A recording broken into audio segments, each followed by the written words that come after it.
0. This is innovative volunteerism. It is for you to make a difference.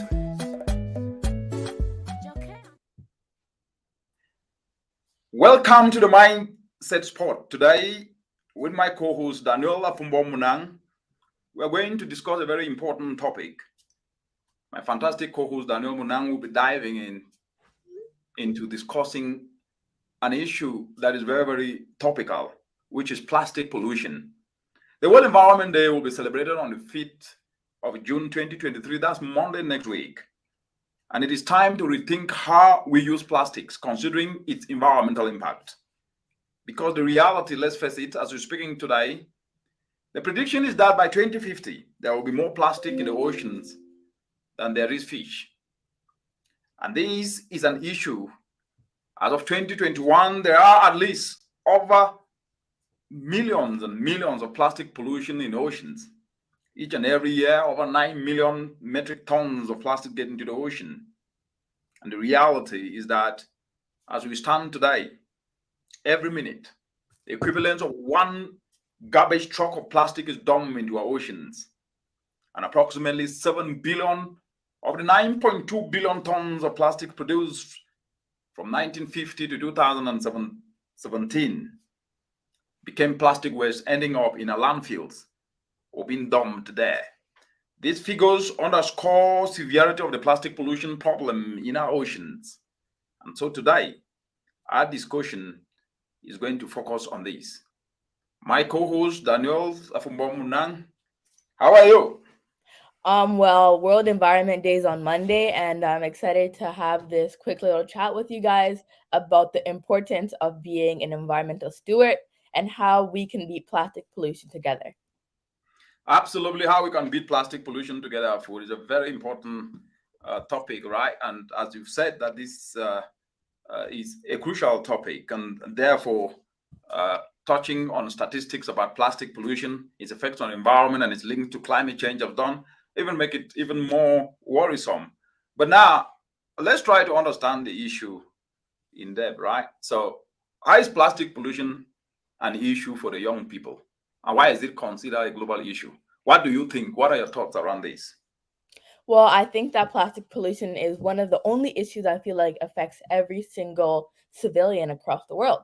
This is because plastic pollution goes into our atmosphere, our lithosphere, our hydrosphere, goes everywhere. And I think that because of this, it allows many more people to feel the impacts drastically. So I think that by us being more sustainable, we can be able to mitigate the effects of plastic pollution. Absolutely, Afu, absolutely. So, but as we're speaking today, there are wonderful young people across the world, and especially in the African continent, who are using plastic for good. But before we get there, I just want to build on this part that you have brought up, right? Which is that the magnitude of the problem is mind-boggling. Yes, it is. Roughly 9 to 11 million metric tons of plastic enters our oceans annually, causing enormous damage to our marine life and ecosystem. The fish we eat, right, which provide protein for millions of people across the world. We need to address the issue urgently to safeguard. So now, what I want is, building on what you said, plastic pollution disrupts the balance of ecosystems, our oceans, our waters, right? It poses a threat to aquatic life, birds, and even humans. Microplastic that comes from smoking cigarettes or even from car tires, which are microscopic plastic particles, have been found in the most remote corner of the planet, including the deepest parts of our oceans, and even in the Arctic ice. Can you imagine that? So this global dispersion underlines how pervasive and serious this issue of plastic is. So my question to you now is that, are there specific industries or human activities that contribute to plastic pollution? And you as young people, what do you think governments can do? Yeah, over. Well, I think that an industry that contributes a lot to plastic pollution is fast fashion, actually. And being somebody who's interested in fashion, I always try to look for ways I can be sustainable. And I feel like these industries can link with the government, especially not only fashion, but industries such as oil and gas and car manufacturing and stuff like that. They can also align with the government to create policies that encourage people. For example, like some policies are in place in Canada that encourage people to buy electric cars, that they actually get a rebate they actually don't have to they actually get a tax rebate if they buy an electric car. And I think we can do something similar with that regarding fast fashion. Like for example, if you spend a certain amount of money on like sustainable clothing, maybe you could get a tax rebate similarly to like electric cars. So I think that many governments across the world are implementing such initiatives, but many more people need to tap into that so that they can be making money while solving environmental pollution, or saving money while mitigating the effects of pollution. That's a very good point. So it's all about money, money, money. And that's the biggest incentive. So what is the reward going to be for me in it, right? That's what people are asking. And so you mentioned something, whether it is Walmart, it is supermarket, packaging industries, or it is the other ones that you touch about, tourism and consumer goods, that actually produce considerable amount of plastic, where single-use plastics are especially problematic, right? You go to parties, people drink in single-use plastic, they threw it away, it end up in our oceans. Human activities to play a big role. The throw away culture, right? We have that culture that when you finish, you throw it away, where items are used just briefly and discarded contribute significantly to the problem. But I want to get back to you on this point that you brought up, which is the incentive dimension. So incentives are that if you go shop in Walmart, for example, or you shop in Tuskys here in Kenya, or you shop in any other shop or Myanmar in other places, do you think that shops can come up with maybe a way in which if you use plastic, you return it, then you get rewarded so that people don't have to discard it? Do you think so?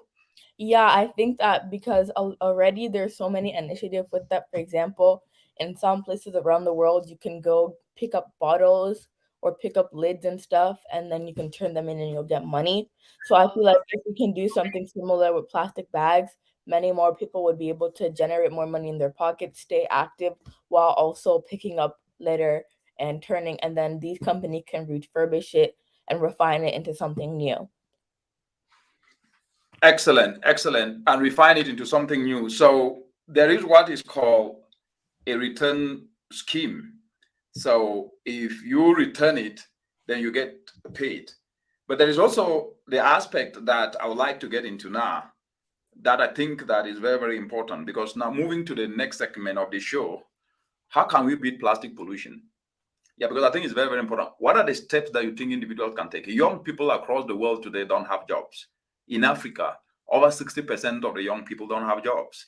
Yet they wait for governments. But before we get to that, you have indicated that there are already policy incentives in place. Do you think that there needs to be some extra? Because the point is that recycling is not the silver bullet.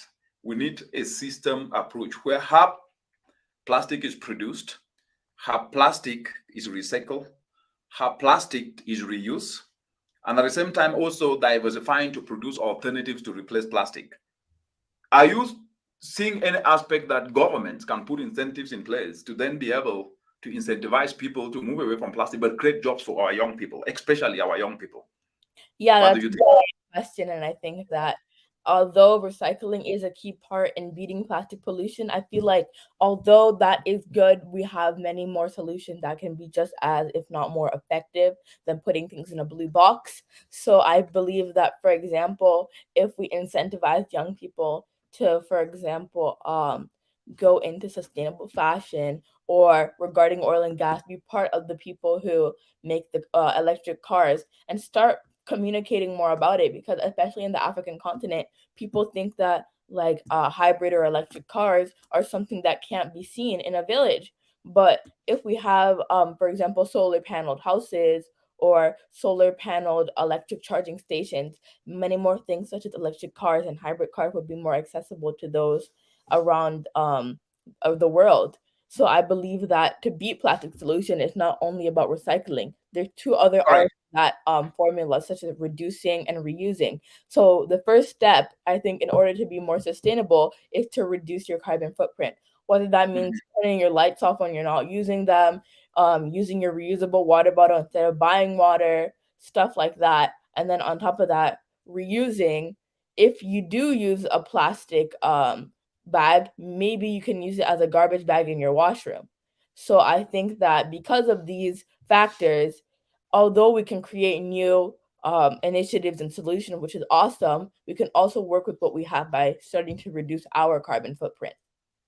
Excellent. We have to work with what we have. And I think you're touching a very important aspect there, which is that as individuals, we can start by following the 3 R's: reduce, reuse, recycle. But there is the other aspect: reorientate and diversify. Because we can reduce our plastic consumption, as we've said, by opting for reusable items like shopping bags, right, and water bottles. Recycling helps to decrease the amount of plastic waste that ends up in landfills or the oceans. And supporting businesses that prioritize sustainable practices can make a huge difference. So now the point is that what role can governments and corporations play in tackling this plastic? What do you have to say, Afo? Well, I think that in different places across the world, such as, I'll give the example of Canada, they have an incentive that you have to buy a bag you have to buy bags, and when you buy that bag at the grocery store, it's not going to be plastic. It's going to be like a different material which you can reuse. So I think that by making people having to buy these bags and they're not plastic bags, it encourages more people to bring their own bags from home. And I think countries in Africa are also adopting that, especially, for example, I know Kenya has. And I think by many more businesses cooperating with governments and vice versa, we can create policies such as that, which we have seen drastic impacts because of that. For example, less people are using plastic bags because you can't even find a plastic bag. That's the thing. So I believe that if we do that with cars, with fashion, with other aspects of packaging, many more people's carbon footprint would be lowered, and we'd have many more benefits in our environment. Absolutely. As you're saying it's not like there are no aspects that can be used. Young people across the African continent are actually turning plastic waste into alternatives, into apparels, into school bags. And there is one lady called Adejoka Langsi, who is based in Nigeria, and she's been on this show before. She's doing amazing work. Let's just take a minute and see what she does. Planet 3R is an initiative that was built in response to a global call for environmental safety. My name is Adejoke Lasisi. I'm the founder and creative director of Planet 3R. Having acquired the art of weaving ashoke, known as the local fabric in Nigeria, I decided to use the skill that I have to make more impact in the community by weaving nylon and textile wastes. What makes Planet 3R unique is our ability to transform all these wastes into finished products without causing any environmental hazard, such as bag, wall hats, we have shoes, and so on. Over the course of a year, we've been able to train over 2,000 youths across Nigeria, and we've also created jobs for not less than 35 youths. Our aspirations are diverse, but our utmost goal is to create a world without waste and preserve our cultural heritage. We also plan to improve our economy through locally generated raw materials and export opportunities. Wow. And export opportunities. So that is Adejoka in Nigeria, and she is training young people to turn plastic waste into apparels, whether it is turning plastic waste into bags, or turning them into slippers, or turning them even into suits. There are different products that she is producing, and this is not just creating a market, but it's creating opportunities for young people. So what do you think governments can do to incentivize such activities like the ones that have been done by Planet 3R, Adejoka in Nigeria, and across the continent as well? We also have young people who are turning plastic waste into pavement tiles, which we are guiding them. We have Bright Lynchi in Nigeria. We have Aliu Oma in Nigeria. We have young people in Cameroon who are doing this, and they're actually turning plastic into pavement tiles. And this is not only creating opportunities, but the reality is that governments need to do something, right? And they're already doing it in some way. But the point is this: governments have the power to implement strict regulations on plastic production and disposal. They can also invest in waste management infrastructure and public education campaigns. And this is to be done in hand with corporations who, on the other hand, should take responsibility for the life cycle of their products, designing for recyclability and investing in alternatives. But what do you think with this work that governments that are already being done by people like Adejoka that can be taken forward through government and even individual citizens? Well, I think that if we've seen an excellent example today, that shows that if she can do it, anyone can do it. So I believe Absolutely. that we have to really put it into perspective that although she's a brilliant human, like we're all capable of doing this, it just comes down to the mindset. So I Correct. think that by many more people doing it, you can't just start and be like, government help me this, that, and that. So Correct. many more people doing it, the government will be like, okay, like a lot of people are doing this, and it seems as if it's benefiting our country and benefiting Mhm. our economy. So let me help out.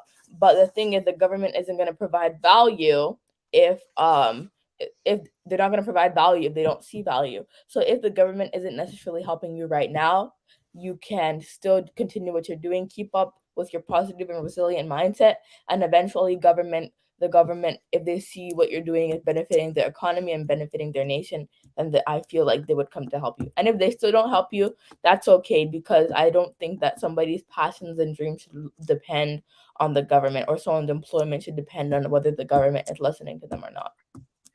Absolutely, whether the government is listening to them or not, but there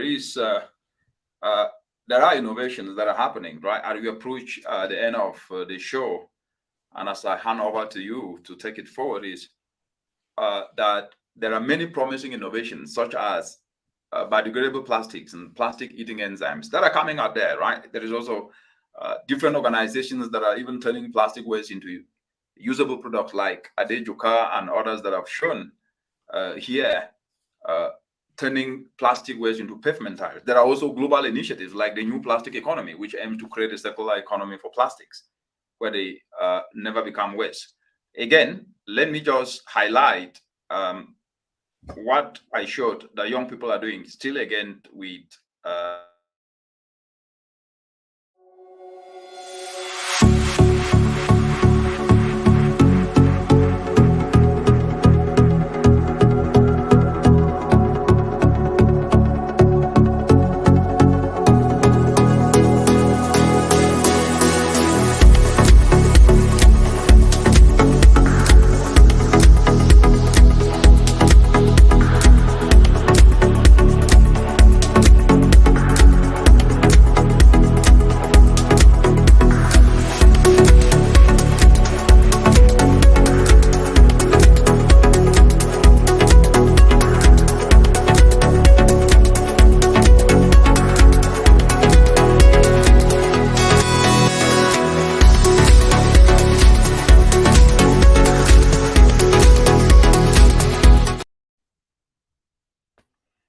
and she's an innovative volunteerism like many other across the continent that actually turn plastic waste into alternatives that are helping shape not just how innovations can be carried out, but are creating employment for the youth. And that is leveraging innovative volunteerism, where they voluntarily volunteer themselves to learn the skill to turn waste to plastic waste into pavement tires, plastic waste into apparels, plastic waste into school bags, and etc.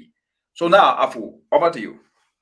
Well, I think that as this interview usually folds, we generally go back and forth between asking each other questions. So for those of you guys watching for your first time, now it's my turn to ask Dr. Munang a question. So how do you generally, what tips would you give to somebody who doesn't know how to be plastic pollution? What are some general tips you would give to people to lower their carbon footprint? Like obviously mindset change is one of them, but some realistic tips that somebody who wants to do their part can start by doing to be part of the solution rather than part of the problem. Yeah, that's a very good point, Afu, and I think that that point is very timely.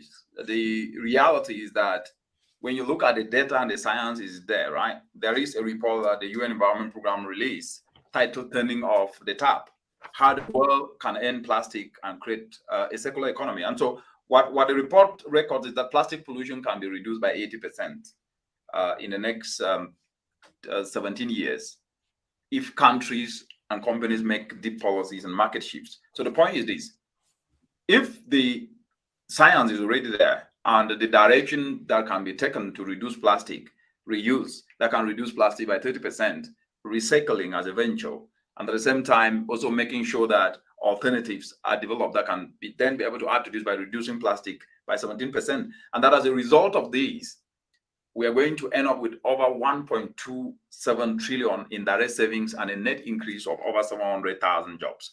So to your question, the point then becomes, if you want a job and you want to tap into an opportunity that is worth over 1.27 trillion US dollars between now and 2040, then what is remaining in the next 17 years, you can tap into this $1 trillion investment opportunity. And so if you want to build yourself, you want to venture into opportunities and become not just a solution provider, but tap into trillions, then you have to start retooling your skill. And that's what I tell young people.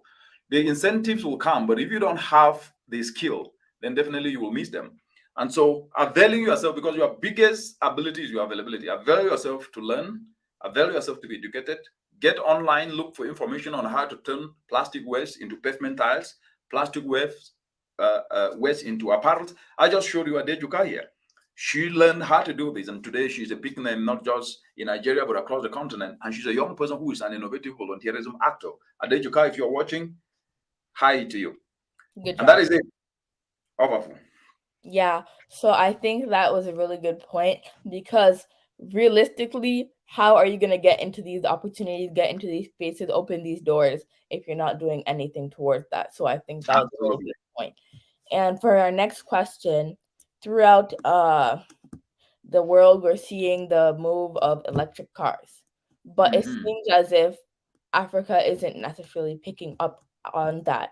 So how do you think that electric cars could be adapted so that people across the continent don't have to keep on going to get petrol, don't have to keep on getting sick lung infection because the petrol is in their face? So how do you think that Africa can move towards this, not necessarily in the same way that North America has, but do it in their own way? For example, Boda Boda powered by solar or something. Correct. Beautiful question, Afu. Yeah, that is it. So the point is that the entire world is moving towards what is called a low carbon economy. What does that mean?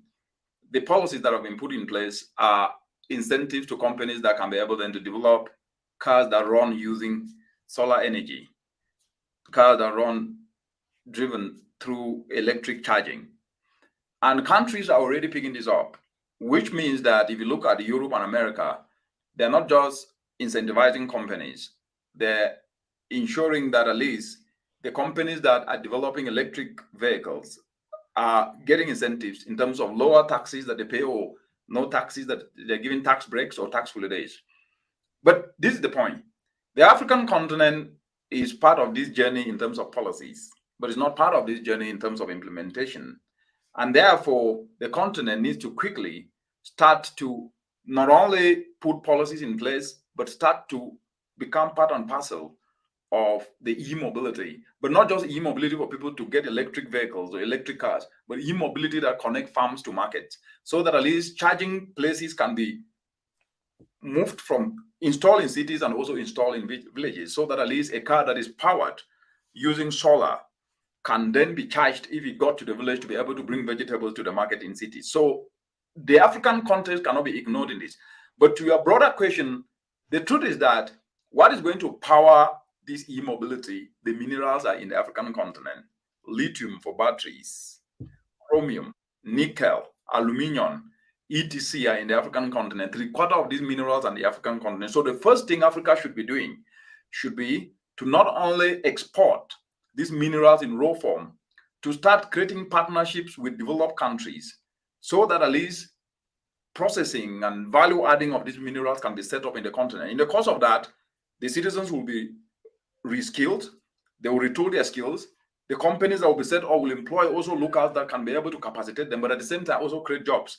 And then moving towards e-mobility, electric vehicles should not just be for people to use it for transport, but it should also be an opportunity now for mothers in communities that grow agricultural products to then have an opportunity to then get their product to market, because most of the roads and most of the communities have their food that they grow spoiled or get lost in what is called post-harvest losses, because they do not have the right transportation to take them to the market. Excellent point. So I think that before we wrap up, this was a very good episode. And for those of you guys watching this, many of you guys will be watching this on World Environment Day. And I'd like to say that thank you for watching. And regarding the environment, do your part, because without you, we can't do it. And everybody has their part to play. And make sure you follow the 3 R's: reduce, reuse, recycle. And we've seen some of the brilliant, innovative volunteers across the continent, such as Adejoke do her thing. And if that's proof that if somebody can do it, somebody can realize their ideas into what they're doing now into a career, so can you. So be part of the solution, not part of the problem. Absolutely, be part of the solution and not part of the problem. And as you've heard, for those of you who have joined in later, we are on the Mindset Sport, and the topic today was how do we beat plastic pollution, which is a theme of the World Environment Day that happens every 5th of June every year. But this time, 5th of June 2023, happening on Monday, is providing an opportunity for each and every one of us to play a role. It cannot always be governments or corporations. The individual citizenry action must take central stage. And that is why a narrative change on how we approach plastic, to divest from premising it just as an issue and a challenge, to instead project it as an investment opportunity. Because coupled with targeted physical and non-physical incentives, whether we're talking about skills retooling of young people who can be able to expand opportunities, to expand pockets of successes of youth from Nigeria to Cameroon to Uganda to Kenya, down to West Africa, Ghana, down to Zimbabwe, Namibia. We're seeing young people who are turning waste generally into opportunities. Waste to wealth, plastic waste to pavement tires, plastic waste to apparels, plastic waste to shoes and school bags. And this means that we need to discuss it from an investment perspective. When we recycle, when we reuse, when we diversify, when we reorient, we will tap into a 1.27 trillion US dollar economy in less than 17 years from today. So the point we've discussed today is important, because then our young people, especially, and the informal sector-driven enterprises that they can create, that we've shown that they're already happening, can actually be an opportunity to inform incentives that can be put in place by government, tax rebates for enterprises that focuses on turning plastic waste into opportunities. And the currently discussion that is going on, the full unreserved implementation of the Global Treaty on Plastic to address transboundary issue that is going on. At the moment, the discussions on the nature of plastic